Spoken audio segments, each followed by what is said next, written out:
gas in it.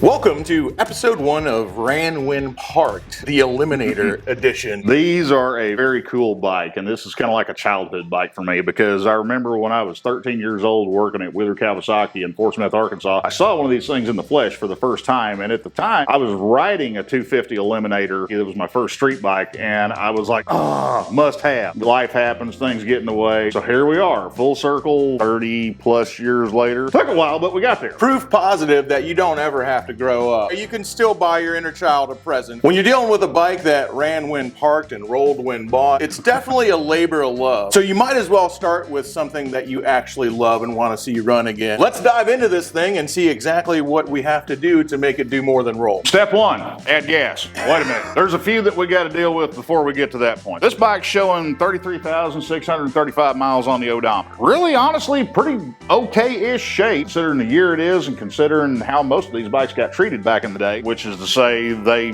got the crap beat out of them by every 18-year-old that could get financing. These things got rode like the drag bike that they were supposed to be. The fact that this one is mostly whole and mostly undamaged, that makes this one a little bit on the special and endangered species list.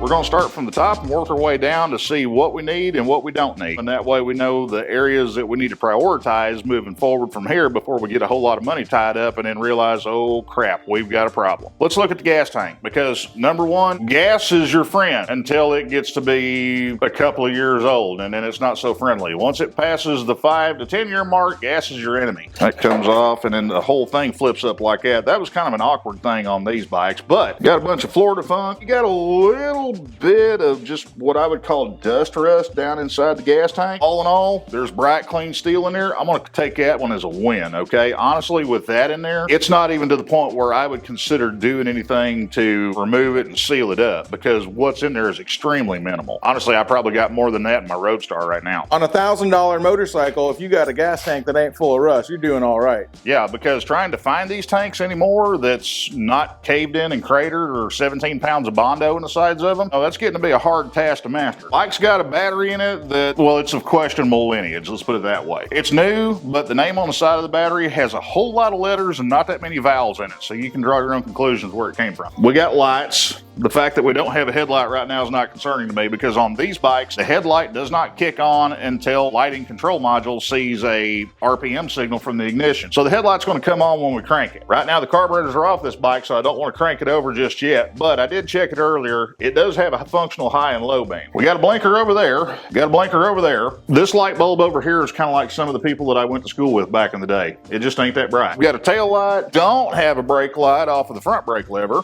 but we got one off of the rear brake pedal. We're halfway there. We got a turn signal on that side. Work.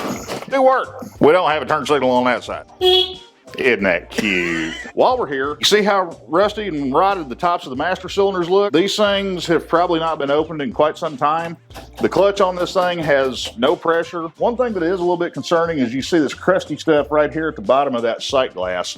That is probably in the process of starting to leak because these sight glass lenses are plastic. They do degrade over time. I'm pretty sure if I keep poking it with my finger, I'm gonna poke a hole through it. So I don't want to do that right now. So let's take a peek and see what's inside. Any votes for Jello? It's what you call living right when you don't have to drill one of those things out whenever it looks like it's a poster child for a tetanus shot. Well, we got a little bit of jelly in there, but it ain't bad. But there ain't no fluid there. So honestly, with the crusties there on that sight glass, I'm willing to bet that this thing set long enough that it just eventually oozed out of it. Luckily, we don't have any paint damage on this from a leaking master cylinder because brake fluid just loves to eat paint. So I'm gonna call that a bonus. Now the front brakes on this bike, both brakes actually, they drag like hell. Bare minimum, do some hardcore cleanup. In all likelihood, we're gonna have to pop the calipers off, rebuild the calipers, maybe the master cylinders. Oh, hey, we got fluid.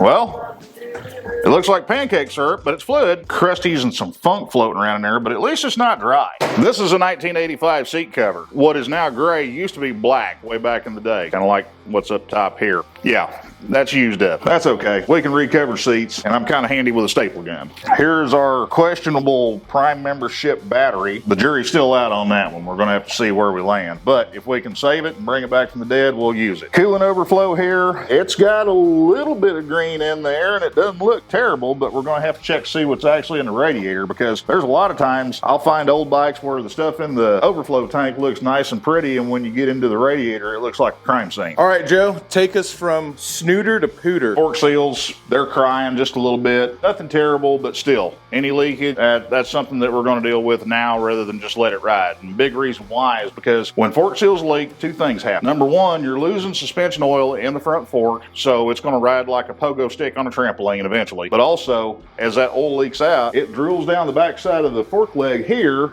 and what's here? That's your brake caliper. That's an important piece. That's what makes you whoa when you're done going. When those calipers get all slimed down with fork oil, that fork oil saturates into the brake pads, and brake pads don't work very good when they're lubricated for some reason. Continuing on with the brake stuff that we were looking at on the top side here, noticed on this bike that somebody's already upgraded the brake lines on it. It's got braided stainless steel brake lines on the front. It's also got them on the rear, and they even did a good job of rounding out the package, and they did it on the clutch to boot. That way everything's all matchy-matchy. We know the front brakes are dragging on this thing. Let's see if the calipers themselves are dragging or if it's just the master cylinder stopped up. So what we're going to do is we're going to take a wrench, and yes, I know you're not supposed to use an open end. That's bad. Don't do that. Crack open the bleeder just a little bit, and you can get on the inside of it with a pry bar, flat blade screwdriver. That's moving fluid out, and it's a little stiff, it's a little sticky. At this point, considering what we've seen up in the top side, let's pull the calipers off, do a full breakdown on them, get some new seals in them, clean out all the goo. That way everything's in good shape, and we know we don't have a problem with a brake dragging that'll cause a brake to overheat or a brake to lock up. Trust me, I don't like the way that I feel when that happens. It's not pleasant. So let's go over here and check his neighbor just to see what kind of shape he's in. That one ain't moving. So we know we got a problem with either the piston itself being stuck or the slide pins that hold the caliper to the bracket. Something's stuck there and it's not moving when it should. So yeah, we're definitely doing a full brake job on the front of this thing. And a little teaser video that Josh put out the other day, y'all may have noticed something missing here. Can't quite put my finger on it. Biggest reason I can't put my finger on it is because they're laying over there. I can't reach them. We've got to pull the tank up on here. That way we can get to our radiator fill neck to see what the coolant inside the radiator looks like and see what kind of condition it's in. But also, these bikes in particular, historically, these bikes have been pretty mechanically reliable and they're pretty solid. There were a rare handful of them back in the day that had a problem with erosion on the cam lobes and the rocker arms. That problem was mostly with the ZL1000 model, but still, it's something that we need to look at on this because we're also going to be going into the valve cover to check valve clearances because we don't know if it's ever been done. So we're going to come back to that here in a minute. On the ass end of things, moving on, we need to take a look at the rear brakes and see what kind of shape they're in. Honestly, considering the state that the front brakes were in on this bike, I don't hold a lot of hope there. Let's see what, if any, is in the rear master cylinder reservoir. Yep, we got more pancake syrup. At least it ain't got floaties floating around in it, and it doesn't have any chunks, so I'll take that for what it is. Let's see if we can get any movement out of the rear brake caliper. That's not moving very well at all. So I'm going to go ahead and say a nuclear option. We're going to do a full brake system rebuild, front and rear, calipers, master cylinders. We're also going to do the hydraulic clutch and its slave cylinder as well, because bikes down here in Florida, especially bikes that use .3 and .4 brake fluid, brake and hydraulic systems are always a big issue on them whenever they've been sitting for a long period of time being dormant. Brake fluid is hygroscopic. $10 word for saying it acts like a sponge and it sucks water out of the atmosphere. And we got a lot of humidity down here in Florida. Any owner's manual on a metric motorcycle, they'll tell you to change your brake fluid every 2 years for the most part. And if you dig deep enough, they recommend you replace your brake lines every 4 years. I don't personally agree with that, but if you've got a 40-year-old bike, you need to be looking at that stuff. The problem with water absorption in brake fluid, water is heavier than brake fluid, so it sinks to the bottom of the system. When that water gets to the bottom of the system, that's when it starts corroding things like caliper pistons, the bore of the caliper body itself, because you've got chrome-plated steel or a stainless steel piston that rides in an aluminum bore, so galvanic corrosion happens when you've got two dissimilar metals in the same environment, and it just gets worse when you add some water into the mix. Now that we're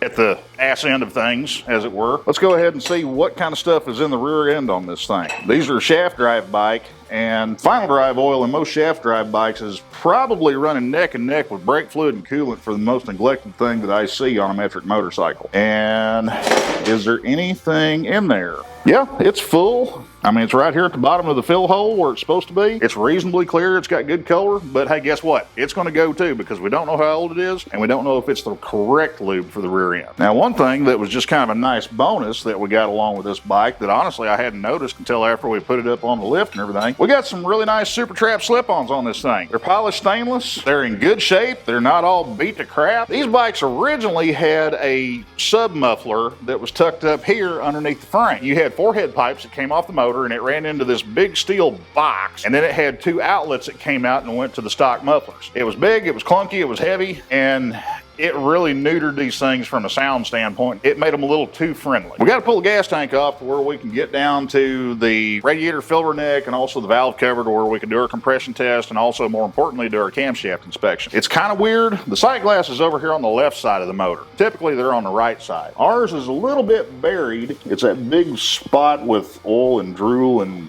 blah all over it. See if we can get in there and wipe that thing off where we can see if there's anything actually in it. Well, there's something in it. Once upon a time, it might have been oil. I got a sneaking suspicion that there's probably a pretty healthy dose of old bunk gas mixed in with that oil right now. Any bets on whether or not it'll run a weed eater? You've got to pull the front gas tank mounts after you pull the bolt off because it sits on top of the bracket that holds the seat on. So we got to pull the gas tank before we can pull the seat, even though we got to have the seat up and out of their way before we can pull the gas tank. It's weird. So the fact that you remember half this stuff on a motorcycle that hasn't been produced in 36 years is pretty impressive, man. I'm a fountain of useless information. And they don't have the right bolts in the gas tank mounts. Pick that little guy up.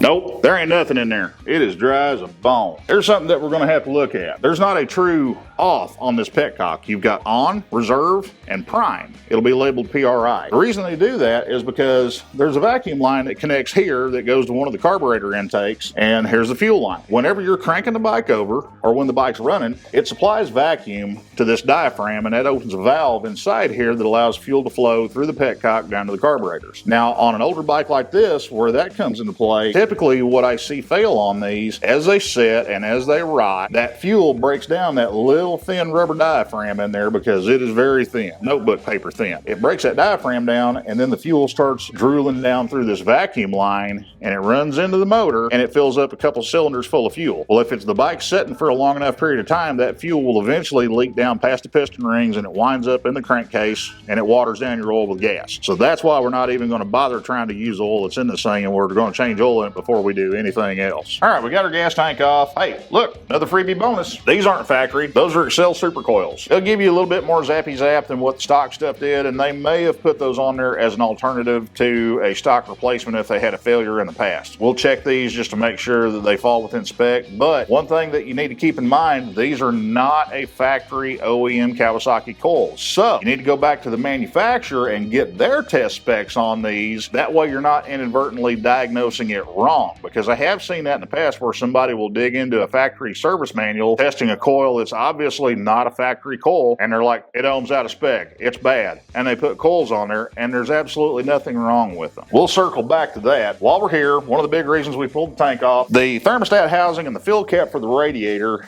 is covered underneath the gas tank over here on this side. So let's take a look and see what, if anything, is in there. Hey, cool. It's wet, it's green, and it looks fairly clean. Wet, green, and fairly clean. If it's good enough for Captain Kirk, it's good enough for us. Right? I remember that episode. Since these aren't factory coils, we need to mark what cylinder they go to. That way we're not scratching our head going, why won't it start later on down the road when we go to put it all back together? Virtually all of your Japanese motorcycles that runs 2 cylinders off of one coil, cylinders 1 and 4 are going to be on one coil, cylinders 2 and 3 are going to be on the other. Now, I know that, and I can look at this and figure it out from the color code on the wires that go to it, but the thing is, it's always a good idea to have a backup, so we're going to mark these. Japanese motorcycles that are an inline 4, cylinder number 1 will always be on the left-hand side. They number 1, 2, 3, and 4. They do that from the perspective of you with your butt planted in the seat sitting on the bike, and that's virtually universal across the board. Y'all make fun of my chicken scratch. I went to school in Arkansas. And then we're going to come over here, and this guy is 3. Now the thing is, this coil doesn't know which cylinder it's hooked to. So you could take wires for cylinder 2 and 3 and swap them and it'll still run totally fine. You just got to make sure you get the 2 cylinders paired up with the right coil. There's some grossness right there, kids. Plug wires look like the spark plug wires that you used to be able to buy in the automotive section of Walmart. That may clean up, don't know. That one's sus right now, so we're gonna have to keep an eyeball on that and see where we land. This is easily preventable if you put just a tiny dab of dielectric grease on your ignition wires whenever you plug them in. It'll make them a lot easier coming off later on down the road. Plus it prevents fungal growth, we'll call it. And these plug boots, yeah, these are the factory Cowie plug boots. Somebody's replaced the wires, but these ain't no spring chicken, and these have got a resistor built into this plug cap, so we're gonna need to bust out the ohm meter and check these because as they age, the resistance value goes up. If it's up past a certain point, these may be aged out to where they're a potential drawback if we try to use them. So we're just gonna have to see where we land with it. We have the luxury of air. If you don't have an air compressor in your garage at the house, go to Walmart or wherever, back in the electronics department, get a couple of cans of that computer duster in a can stuff, it'll work just fine. But whenever you're pulling spark plugs out where they're recessed down inside of a cylinder head like this, you always want to give them a shot of air to blow out any junk that may be inside there hiding out, because when you pull that spark plug out, if it's there, guess what? It's going inside the motor. Oh, we got a lot out of that one.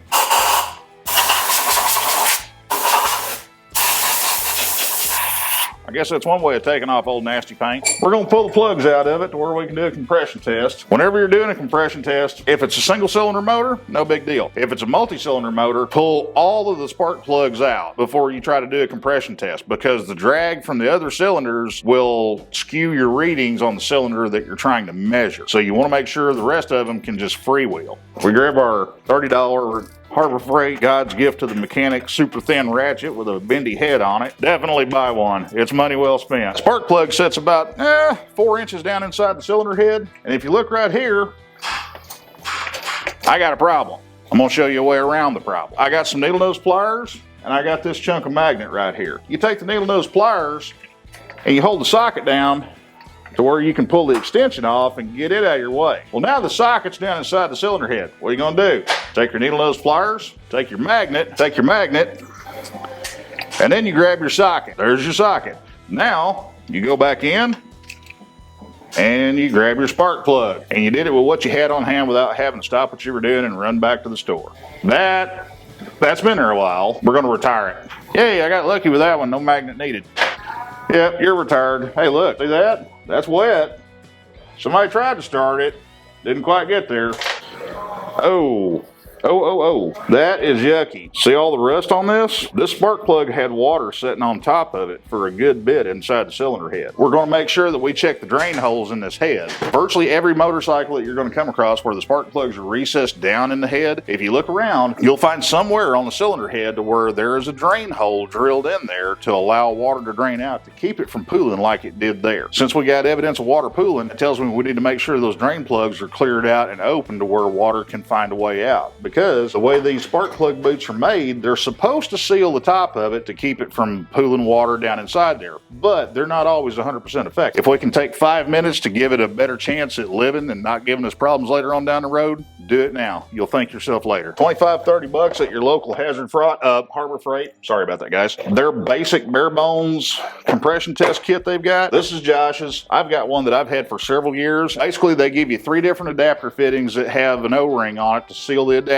into the cylinder head. And what you do, you screw this down in there until the O-ring just snugs up on it. You don't have to Conan the thing because you got to be able to get it back out. Run it down in there until it just bottoms out. You take this quick connect fitting, it's just like an airline fitting. You hook it on there, and then you do your compression test. We'll show you how to do that here in just a second. And that one is going in there a little tough because of how much schmutz and smooze is down inside there from having water sitting in it. Now, normally when you're doing a compression test, the golden rule is you want to have the least amount of air restriction possible. That way you're getting a true measurement on what compression that cylinder is making. Normally what I'll do is I'll take a bungee cord, wrap it around the throttle grip, and hold the throttle wide open. In this case, we don't have any carburetors on here. It ain't gonna get much freer than that, so we can skip that. You want to make sure you got a good hot battery in the bike, because if your battery is low, even though it's cranking the motor over, it may read low and that may lead you astray. Got this one on the charger just to keep it topped up, because as we are cranking on the motor to, do our test, it's going to pull juice out of that battery. We want to try to make things as consistent as possible so we get a true reading. To prevent yourself from getting electrocuted or cured of all traces of clinical depression through electroshock therapy, depending on how you want to look at it, it's a good idea to find the fuse box, pull the fuse out for the ignition system. That way you're not getting shocked by the coils, because if you got gasoline in close proximity, that could be bad, especially if you've got a motor that's been flooded out, it's got fuel sitting down inside the cylinders, and you crank it over and it goes to sparking. Guess what? You're going to have an eye-opening experience and you're not going to like the end result. We started out, we were going to pull the ignition fuse out of the fuse box. Now on this bike,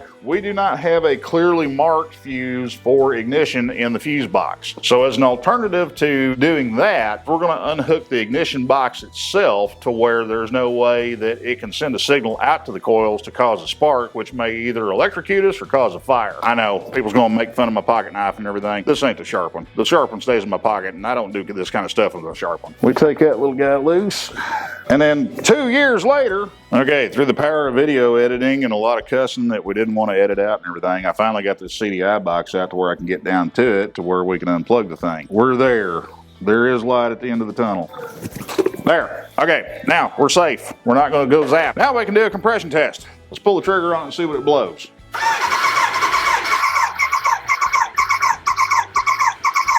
And our compression tester peaked out at about 108 to 110 PSI. Could be better? Yeah, it could. But we got to do all 4 of them. As long as I've got compression numbers that's fairly close to that across the board, I'm not going to worry about it. Now, if I've got one cylinder that's only blowing 30 pounds, that tells me we got a problem with either tight valves or mechanical damage inside the motor. So let's check the rest of them. Yeah, that battery's going downhill, but we're barely making 60 pounds on that cylinder. Even as slow as that battery's cranking right now, it should make better squeeze than that. So we got a problem on cylinder 1? I would feel more comfortable saying that it's probably tight valves. Typically what happens on a metric motorcycle, and especially in the 80s, Kawasaki had a big problem with this. If you ever owned one of the old school original 600R Ninjas, you're painfully aware of what I'm fixing to describe here. The metallurgy that Kawasaki used back in the 80s was admittedly not the best. This is also when the market was start of leaded fuel being totally eliminated worldwide, everybody making the jump strictly to unleaded fuel. What happened is the face of the valve, where the sealing surface of the valve seat is, that would actually recede and it would wear into the cylinder head along with the valve seat in the head. So instead of the valves getting loose and rattly like everybody always assumed that they do, they would actually tighten up and they would lose valve clearance. And especially on the intake side, they did it doubly worse because unleaded fuel in particular has virtually no lubricating value to it at all. You've got this valve here that's constantly impacting the valve seat in the head over and over and over several hundred times per second. And as that wear occurs, your clearance between the camshaft and the tip of the valve would decrease as the valve moved up in the head. Well, eventually, once you lost a certain amount of valve clearance, the valve spring in the head just doesn't have enough oomph to it to pull the valve up against the seat and form an effective seal. So you lose primary compression. The typical characteristics of that, they would take a long time to crank, they'd be real hard starting, be real cranky, they'd be prone to fouling plugs, which we found watered down foul plugs in this motor. You really had to work with them and baby them to get them up and running. And then once they got hot and everything expanded and everything grew, they'd clear out and they'd run just fine once they got screaming hot. But they were just an absolute rotten bastard to start when they were cold. I've owned several bikes like this over the years. It's par for the course. Again, that just leads credence to the fact that we, at this point, absolutely have to pull the valve cover off of here to where we can do a valve clearance inspection, because I'm willing to bet once we get this valve cover off of here, we're going to find a whole bunch of tight intake valves in there, and that's where our compression's going. Cover your ass tip here, kids. We got to go into the valve cover on this thing, and we got the spark plugs out, but we got some parts up above the valve cover that we got to take off to get out of our way before we can get down to pulling the actual valve cover. So that means we got 4 holes in the top of the motor. Take some paper towels, shop rags, something like that, stuff them down in the spark plug holes, holes. That way, if you do have an oopsie moment and you drop something, and I'm not the most coordinated person, so I drop shit all the time, put them down in there. That way, you're not trying to play the claw game with a screw or something that you may have dropped and all the planets lined up to conspire against you and it found its way down inside of a cylinder. Either that or you didn't see it fall down in there. Right. That's the worst part because you don't know that you need to go looking for something. And then when you go to crank the motor over, you hear, crunk. Oh, shit. That's a moment of clarity that you do not want to have. All right, so there's the valve cover and all of its grubby, nasty glory. These are the reed valves for the secondary air injection, emissions control stuff. They might get lost. Okay, one thing I tell all my guys in the shop to watch for whenever they're pulling a valve cover to do a valve inspection, valve adjustment, whatever the case may be. See these dowel pins that go around the sealing washers for the spark plug tunnel tubes? What's missing here? We're missing a dowel pin. If you look, it stayed in the head. Now, that's not a bad thing, and typically what will happen on these things, they'll get corroded and they'll get stuck in the cylinder head, and sometimes they'll pull out in the head when you pull the valve cover off. Honestly, it doesn't really matter whether or not you leave it in the valve cover or if you decide to go through the pain and agony of removing it, and that one's stuck in there pretty good. So for the time being, we're going to leave that because it's not going to fall out and we know where it's at, but you want to make sure you account for all of them. That's the main thing. Just at a cursory glance, our cams look good in here. The ZL1000 motor had a lot more common problem with camshaft wear erosion than what the 900 did. A technical term for it was called hydraulic fracture. It would literally look like little pits and valleys around the edges of the cam lobe, look like somebody was hitting it with a little hammer and chipping little chunks out of it. Where the concept of hydraulic fracture comes into play at, when this spins and it pushes down on the rocker arm to force the valves open, there would be small imperfections in the hard coating on the face of these cams, and where the cam lobe was pushing against the lash pad on the rocker arm, it would actually force some of that oil into that imperfection in the hard coating. And eventually, it's just like whenever whenever water gets into a crack in concrete and it freezes, it would push it apart and it would crack. Same thing happened. We're going to roll these around just to make real good and sure. Another thing to take note of here, somebody has been in here and once upon a time the valves were checked and adjusted, because this paint that you see on these lock nuts for the adjusters, that's there from the factory. But that's QC paint from when these bikes were assembled on the assembly line, so they would know, yep, that's been tightened and it's marked off. Well, that paint's broken and it's knocked off. So somebody's loosened that up and then re-tightened it at some point in time. But we don't know how long ago that was. Kind of a bittersweet thing, but it's not that big of a deal. The oil in here is definitely watered down with gas. That stuff is thin as can be. Bonus that we found to go along with everything else, that's a 5-degree ignition advancer from Vance Hines Racing. Somebody's put a little bit of time into this bike and somebody was trying to get a little bit more go out of it. We're going to capitalize on that and we're going to go faster than what they ever did. This is why we look for stuff like this, kids. Let me roll this motor over a little bit where you can get a little bit better view of it. You see those very small pits right there on the lobe of that cam? That is the hydraulic fracturing phenomenon that I was telling you about. Now this is extremely minimal and that's not something that I'm going to worry about anytime soon on this motor. Hypothetically, if I were to keep this bike, whenever I pull the valve cover off to check my valves every 15 or so thousand miles, I'm going to remember, hey, I need to look at that just to make sure it's not progressing any worse. So the two biggest culprits that cause that is not running the correct grade of oil in the motor and also not letting your motor warm up and come up to temp.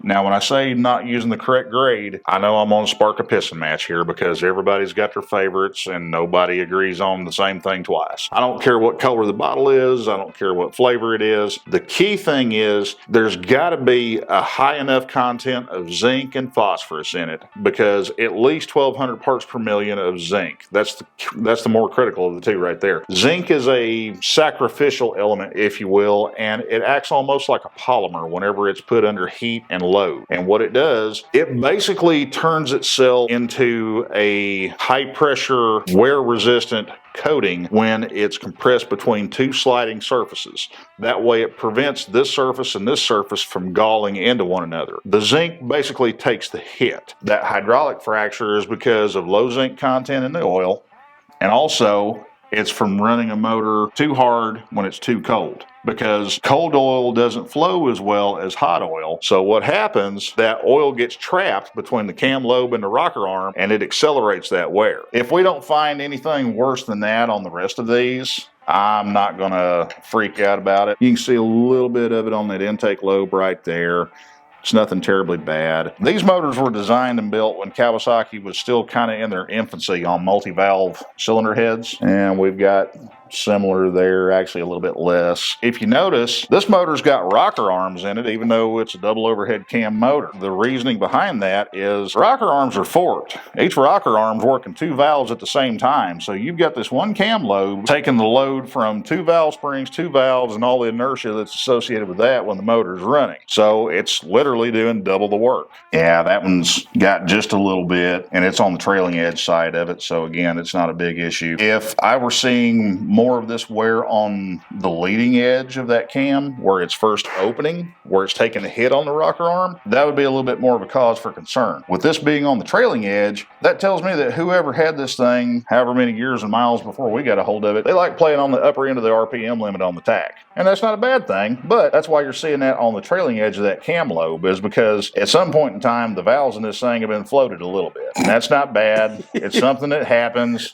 If you know who you are, own up to it. If you have one of these things and you weren't bouncing it off the rev limiter, then you weren't using the damn thing. Right? Go ahead and roll that over just a little bit more. That way we can look at this last one, and that'll be that. That's just a little bit. Again, it's on the trailing edge side. We're good. We're going to run them. Where we left off at, got the valve cover off of it to where we could get down and see the actual rocker arms themselves. And at that point, we determined, yeah, somebody's been here before and they've adjusted the valves on it, but did they do a good job? Well, that remains to be seen. This is something that we found real quick after we pulled the valve cover off and everything that would definitely explain our low compression readings that we were getting earlier. Something about that just didn't scan right with me. If you wiggle this rocker arm here, you can see that slight amount of play in it. That is valve lash. That's what you're looking for, and that's your friend. A lot of people would think that you're measuring the clearance between the cam lobe and the rocker arm. No, that's not what you're measuring. You have to measure here at the individual adjuster screws where they make contact with the valve stem itself. That's where the measurement counts. What we found on this, after we rolled the motor around, we had cylinder number 1 that was showing extremely low compression, like 35 pounds, and that just didn't feel right. So just to keep things honest, we ran to town, we got another compression gauge and everything, just to where we could play devil's advocate with it. But we noticed this before we left, and I'm pretty confident that this is our problem. Now, if you remember the amount of play that we had on these rocker arms here, come over and look at these. Nothing. Absolutely nothing.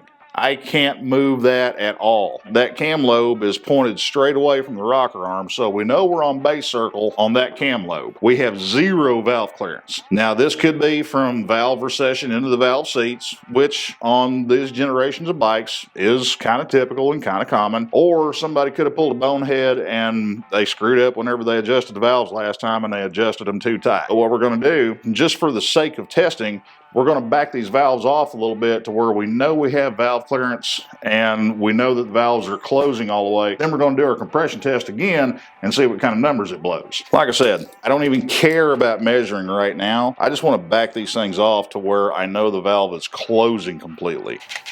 It's so loose you can hear it. We know we're good there. Let me roll the motor around to where I can check its next door neighbor, and we'll just back all of them off to where we know all of our valves are closing and sealing, and then we'll do the compression test again and see what it puffs. I feel good about that.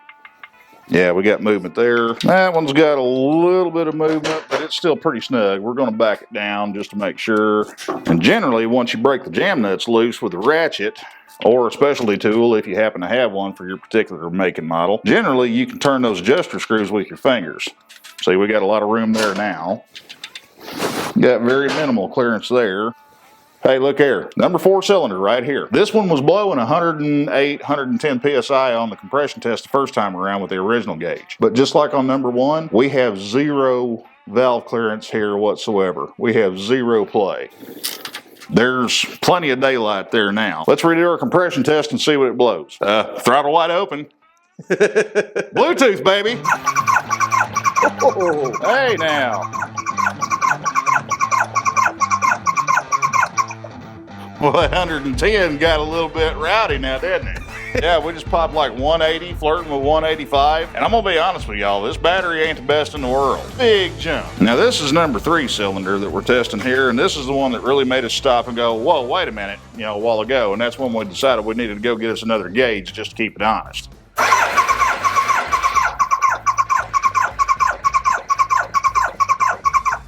Yeah, that one blew 190. Cool, this is making me feel a whole hell of a lot better about this engine, man. Let's see what we get on cylinders 1 and 2.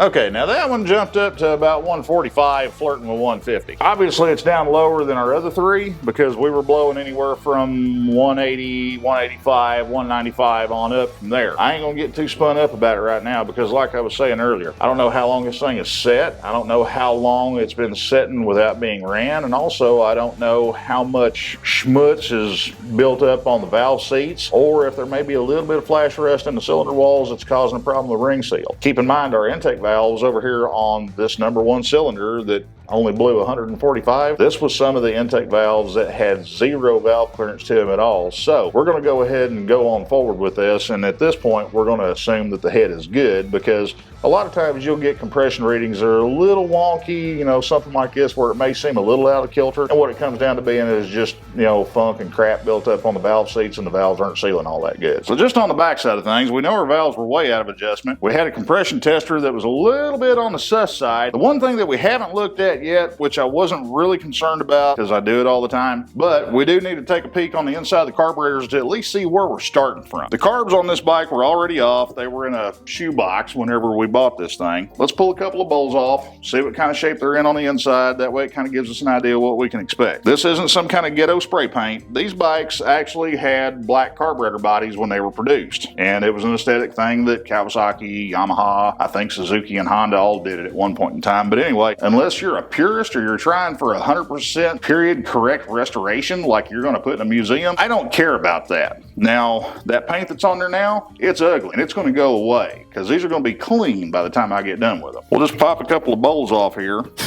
One thing I noticed, all these screws are bright and shiny. That tells me somebody's been here. Me? That's actually relatively clean.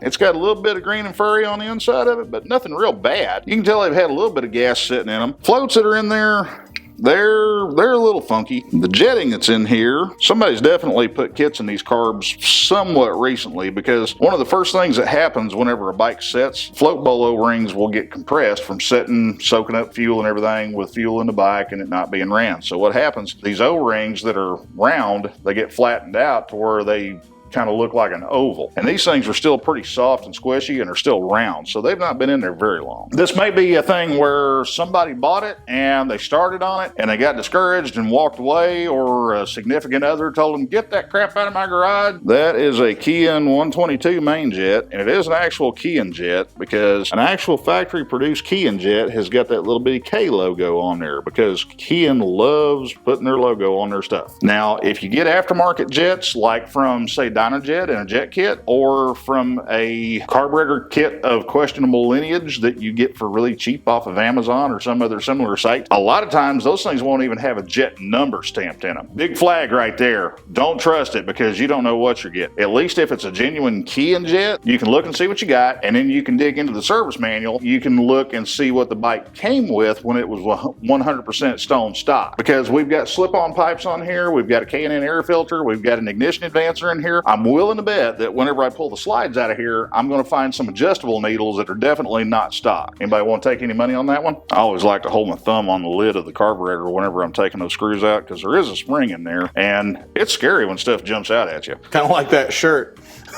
Don't be hating on my shirt, man. Well. Looky there. That is not a factory jet needle. Because if you look close, you'll notice it's got multiple grooves for that little C-clip to go in. And what that does is that allows you to adjust the installed height of that jet needle to control how the bike responds at part throttle fueling. These are not factory, and the factory needles just look like a nail. The head on them is fixed. There's no C-clip on most of them. Some do, but they've only got one groove. This is definitely aftermarket, and I'd be willing to bet that this is most likely probably one of the Dale Walker's performance kits that they sold for these bikes, because they came with a jet kit, they came with a K&N filter, they came with an ignition advancer. I think they used to give you the option where you could buy them with or without slip-on mufflers or pod filters, something like that. Anyway, long story short, this thing's got some sexy go fast stuff in it. So first off, we got to make it go, and then we got to make it go whoa, and then we're going to make it go shit, that's fast. I like that progression. It's just the way of things. That's the result that you're looking for here. Nobody buys a bike like this to putt around like they're driving Miss Daisy carrying a crock pot full of gravy in her lap on Sunday morning, okay? Nobody does that. If you do, seek help.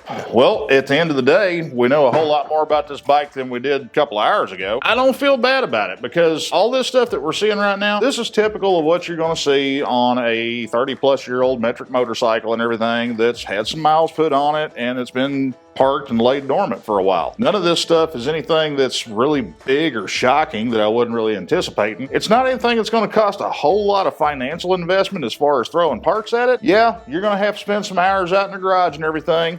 But hey, that's what we're all here for, and for a lot of us, it's therapy or a way to escape, one of the two. Well, it's definitely going to be escape once this thing's running, because the plans for this bike, once it's hauling ass again, once it lives back up to the Eliminator name, is Joe's got a lot of cool stuff planned for this motorcycle. It was the one pinned on his wall when he was a kid, so he's had 40-odd years to think about what he'd do to one of these, and it's finally time.